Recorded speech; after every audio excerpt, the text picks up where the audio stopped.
out the neons. Do you see all of this neon spice? This one is from OPV Beauty. We're gonna pick up quite a bit of it, and then we're just gonna pack it here in the center. I mean, and this isn't even with a white eyeshadow base. Imagine a white eyeshadow base.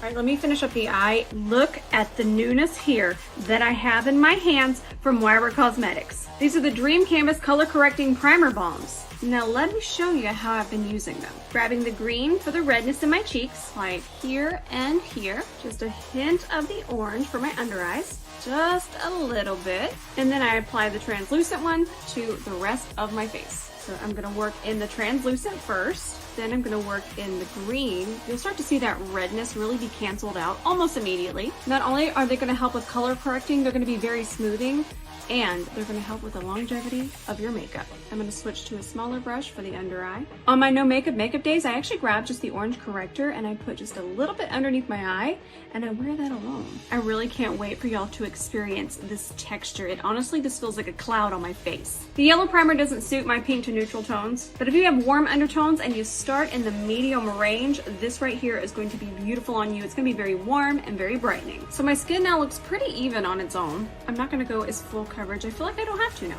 Let's go ahead and work this on top of our primer balm. You actually wind up using less foundation and concealer when you just incorporate a little bit of color correcting into your routine. Finish my face, now let's finish the eye. This is the shade I have in my crease. I'm gonna press that here and a little bit over here.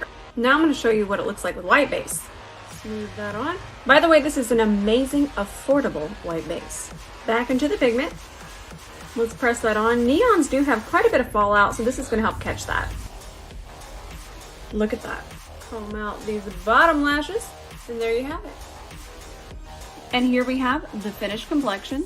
I've been secretly using these for a minute. I'm super excited I can finally share them, and I'm so excited for you all to try them.